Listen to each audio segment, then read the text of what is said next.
Because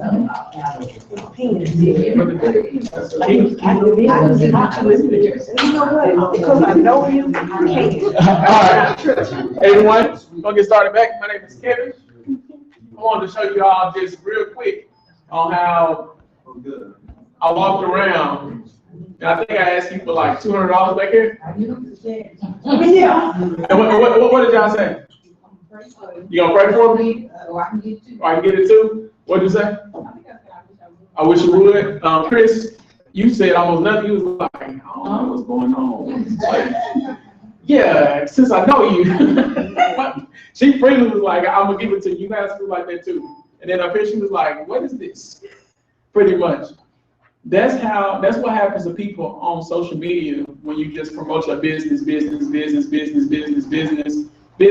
can tell how people always run their business, and you like, can you please shut up? You know, in your mind thinking like, they always promoting their what? Business. You're really self-sabotaging what you're doing because you just think because you just started something new that you're just gonna jump in. Right. And Darren mentioned earlier about the turnkey system. You think because you open your barbecue shack that people's gonna show up.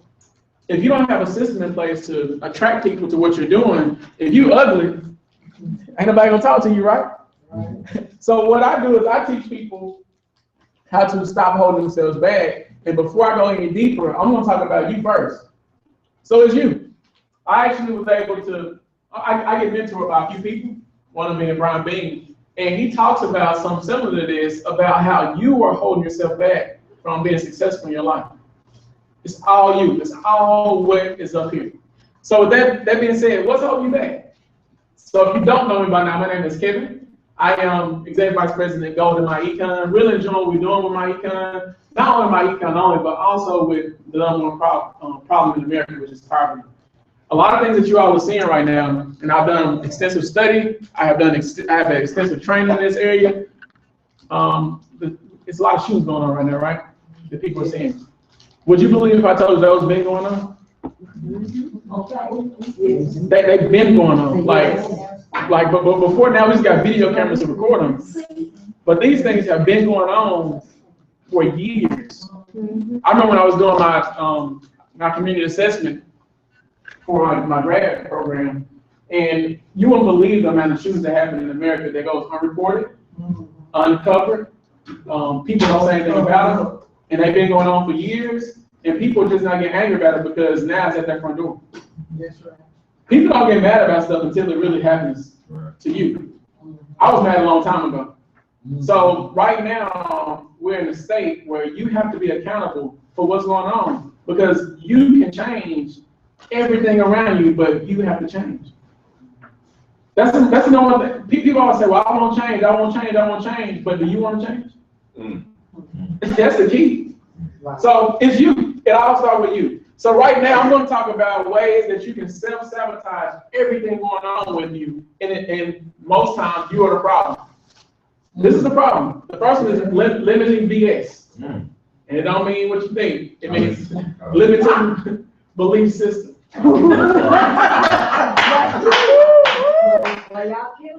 Limiting belief system.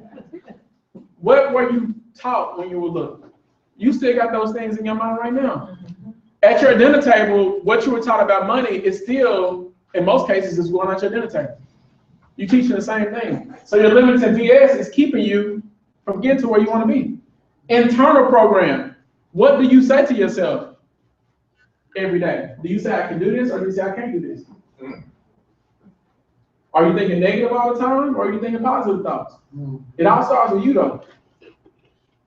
See, people don't want to work on it if it's dealing with them, but if it's somebody else, like, you need to do this, you need to do that. What do you need to do? That's right. That's right. Another thing, your external environment, the people you choose to hang around. Now, I want to be clear on this. You choose to hang around. The number one thing that God gave us, number one thing God gave us is the power to make a choice. Right. To decide. Right. But what are you deciding? Yeah. Your life right now is a combination of the choices you made. Yeah. But see, when we start talking about that, people are like, well, do I make bad choices? Well, sometimes we do. I can speak for myself. Sometimes we do. But it all starts with the limiting belief system. Your choices based on what you were taught. If you were taught that all rich people and wealthy people are bad, guess what you're going to see all rich and wealthy people as? It's bad. So you will never get wealthy because you think wealth is bad. But you was taught that when you were what? Little kid. I'm real careful about what I teach my son now. Like, I'm real careful with the words I use around him. Because kids are very, very good observers, but poor interpreters. Yes. Right? It happens. Kids will look at everything you do, but they will get a different message than what you're trying to teach them based on how you talk around them. When I grew up, wealthy people were bad. It was like, man, those rich people are always taking over things. But rich people this, rich people that. I'm like, wait, why are we talking about the rich people? Why am I trying to figure out what they're doing? Because all wealthy people can't be bad. So most times, that's the problem. But it all starts with you. Then, these are ways that you self-sabotage your life. I'm going to give you, it's really about 8 to 9 of them. And I got some of this training from Brian Bean. But doing social work, my social work training, they talk about this all the time. Now, all the time. Self-sabotaging beliefs. We got another social worker in the room, right? She's an official social worker. I got like 15 hours up and some interns, but it's still the same thing. Your self-sabotaging beliefs is holding you back. Let me talk about number 1, rejection. Most people are taught that rejection is bad. You're taught that when someone tells you no, they hurt your feelings, right? But you've been programmed to do this you've been programmed from the time you came out the womb, 1 or 2 years old. The first words you hear is no, don't touch that, stop. So now you equate rejection with something being bad because of what you were taught when you were little. So now you don't even say anything about my econ or about what you're doing because you're afraid to be told no. Exactly, not right now. Not right now. But then, in addition to that, what's wrong with the word no? It's not for, what you're doing is not for everybody. If everybody told you yes, you would have no value in what you're doing. It wouldn't allow you to push and go deeper. Exactly. Everyone told you yes. Yeah. What are you striving for? Exactly. So everyone is not going to tell you yes. So when you're doing my econ, I'm not saying you should be looking for a yes, but when you get told no, this is self-sabotaging because you won't say nothing. And saying nothing is a choice. Y'all follow me so far? Y'all ready for the next one? Mm-hmm. All right, the next self-sabotaging that you do to stop yourself is embarrassment. We've all faced this before. We've been on the playground before when we've done something that, you know what? This is more like, I got over this recently, but has anyone ever like failed, not trying to fall, but you fail and you just hop back up real quick and nobody see you? Somebody saw you, right? Somebody saw you. So, yeah, you like, hey, yeah, when you shake somebody's hand, they be like, it just happened to Daryl. I think it was happening to Daryl. He was back there. He was up here trying to shake Miss Pay's sister's hand, and she was sitting there, and they were like, did you feel embarrassed there, or was you just? No, actually, I wasn't. No. Some other people don't do that. They don't. So embarrassment is actually keeping you, because you're embarrassed about what people are gonna say or how you're gonna look in front of people. Why are you letting people's thoughts determine your destiny? Their thoughts shouldn't even have nothing to do with what you got going on. What they think about you should have nothing to do with what they got going on. I don't even care what my dad thinks about me anymore. I'm just being honest. Because the journey I'm on don't require his thinking. It requires my attitude and my beliefs. Yes. So once you get over that, you can then start to make decisions for you and stop holding you back from what God has told you you deserve. Are y'all following me so far? Is this making a lot of sense? All right, so we got, what was the first one? Rejection. What's the second one? Embarrassment. And the third one is shame. Woo. Now this one right here, this is mine. When you grow up and you're a preacher's kid, this happens a lot. You do your best not to have this happen to you. I'm telling you, like, this is the number one thing, in my opinion, and people don't even know they do it, but people shame people all the time, sometimes without even saying anything. Sometimes it's just a look. And you be like, man, why you looking at me like that? Shame. That's shameful look. Y'all see this woman right here? Y'all know some church members like this? If y'all want others, y'all got some people in the choir singing, and then got the church mama that give you this look sometimes. I'm on video, but I don't care. It's one woman I used to go to church with. Every time I walk in the building, I got this look. I'm like, who's she looking at? She's shaking her head. Yeah. I was like, man, you give me that look, you already, I don't even want to act. I don't even know how to act. I don't know. I'm telling you, it happens all the time. All right. So number 3 is shame. Y'all understand shame, right? Yeah. Let's get to number 4. It's guilt. This is one that happens that parents do sometimes without even thinking that they do it. I know I do it to my son sometimes, and I have to be aware of it. But what happened to guilty until proven innocent? Is that what it is? What about innocent until proven? You corrected me. There you caught it. Why do we guilt people until they're proven innocent? Why are they not innocent until they're proven guilty? I want you to think about this for a minute. And this is something that I struggle with commonly. So I can talk about my struggles. Why is it that we mistrust people first before we trust them? Versus trusting people until they give us a reason not to trust them. You're already past experiences, the BS, right? So you already give people and tell them that they're wrong before you even give them a chance to be right. Okay. So now you fall into one of the things that the good book tells not to fall into, which is judgment.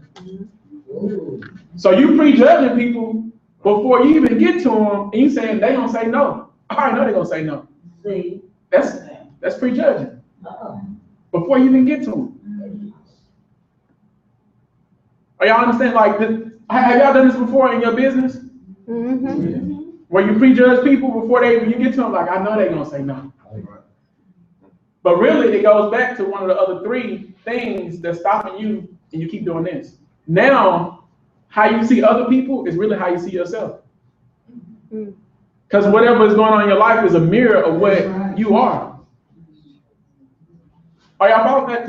Is this making sense to y'all? Because I've been through this before, where when I used to recruit people. That's me in church.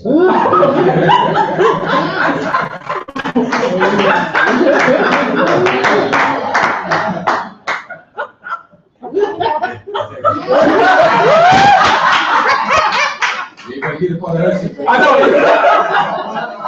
But you see the white gloves.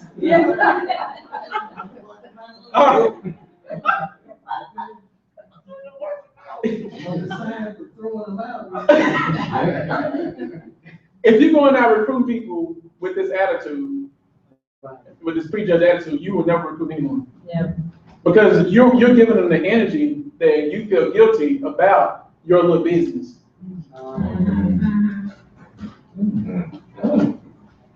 Why are you feeling guilty about something that can help thousands of millions of people? It's 95% of the people in America struggling with their money. You got a solution to money problems, but because you feel guilty, you become the problem.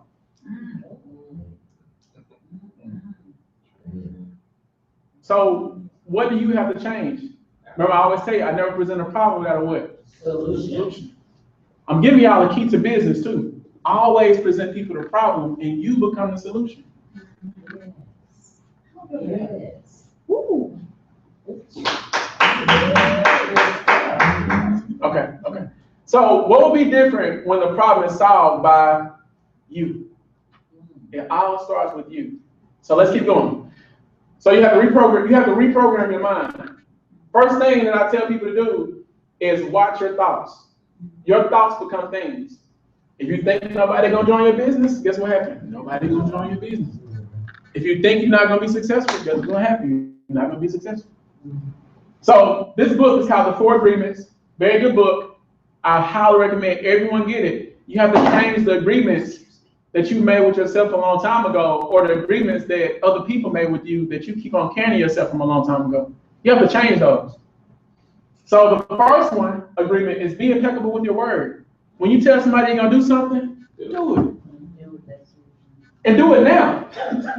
Do it now. I mean, I know you got to schedule and stuff, but if I get off the phone and say, man, I'm gonna call you tomorrow at 2 p.m., do it. Because you have to be impeccable with your word. If not, you'll keep lying to yourself. Second agreement. This is a really good book. It's like 200 pages, not long at all. It's short. Short book, go get it. Miguel Ruiz, Don Miguel Ruiz. Very good book.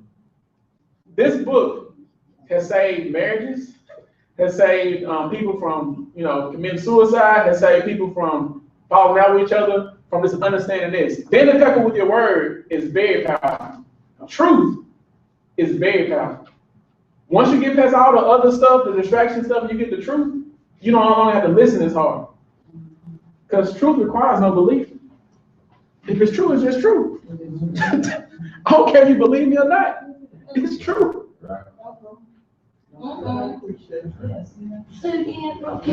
I said truth requires no belief. If it's true, it's just true. So now, when I go and talk about my econ, it's true that people who got a job only get taxed the most. That's true. It don't matter if you believe me or not. I don't care. It's just true. It's true that wealthy people invest their money and poor people don't. That's true. It's true that wealthy people have 7 streams of income. That's just true.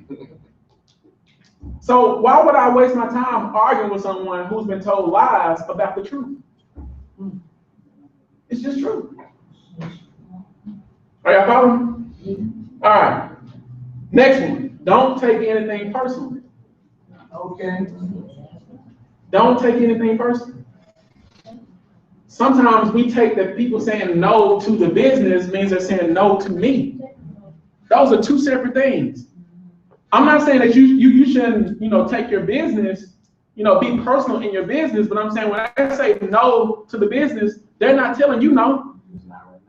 Not right now, or just no to my econ. They're not saying, Kevin, you're a bad person. See, I used to do this. When people said no to my econ, I was like, man, they calling me bad. Those are two different things. Just because someone says no to my econ does not mean they're saying no to you. So don't take it personal. You can't take this personal. Some people just like paying a lot of taxes. Some people love they struggle. So let them keep struggling. That has nothing to do with you. The only thing that you have been given to do is to share with other people. That's it. So don't take it personal. All right. Now this was a huge one for me. Don't make assumptions. These are 4 agreements you got to make with yourself every day. Write it down. I'll write this down every day. Don't make assumptions. If you assume people are gonna say no, they have to always be with. No. You assume you're not gonna, increase your paycheck from just your W-4, you're gonna keep your W-4 the same, right?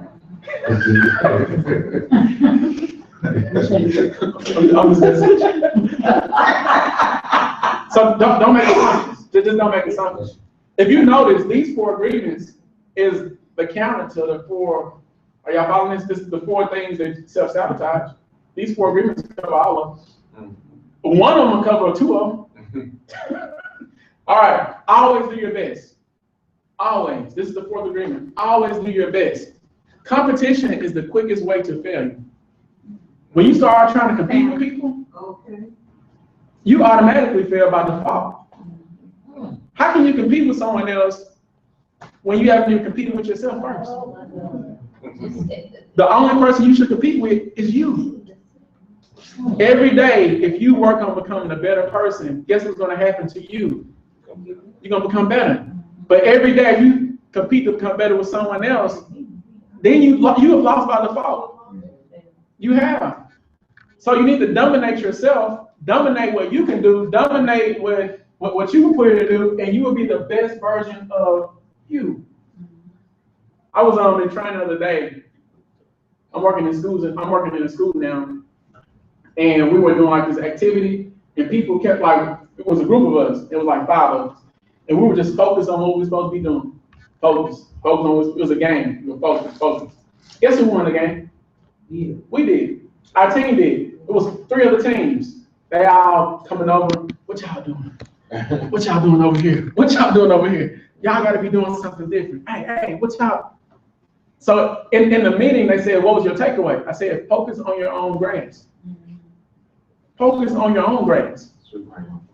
Make sure your grass is as green as it can get. Because if you start looking at other people's grass, your grass is gonna end up dying. Focus on your own grass. Yeah, that too. So then, this is the key. If you keep focusing and watering your own grass, when other people come, you can feed them too. And then then you keep feeding other people. But if you're not focused on your own grass, guess what's gonna happen to it? It's gonna die. Because you worry about everybody else. All right. Any questions so far? Because I'm just about done. I was supposed to do some more training, but I think I'm gonna be done with this one. Awesome. All right. So, wow. Click on next. All right. So the last part of this training, there you go. There we go. The last part of this training was create tonight when you go home. I always give you something to do because this is important. If you haven't defined what you want in a life, what would you get? Nothing. Because that's a choice too. See, most people think if I just sit still, that I'm gonna be good. Sitting still is a choice. Taking no action is a choice. So if you take no action, guess what? You get no results. So doing nothing is a choice. You have to choose what you want to do. So if you haven't identified what you really want in life, you got to start doing that now. Like tonight, I want you all to create what's called your own personal mission statement. What is it that you want out of life? Write it down, 2 or 3 sentences. What is it that you really want out of life? And you have to define that. Because if you don't, guess what? 2 things gonna happen. Either you're not gonna do anything, or you're gonna keep letting other people define what you want out of life. And they're gonna keep telling you what you want. Like, most people walking around their whole life letting other people tell them what they want. Then you start looking for other people. And then you wonder why you're miserable. Because you haven't defined what you really want. It all starts with you. I am done. I was supposed to do some social media training, but this space, do y'all want like 10 more minutes so I can show you the social media stuff and I'll be done? Is that cool? Okay. All right. So that was you. Now I got to go to the social media training and then we'll be done. So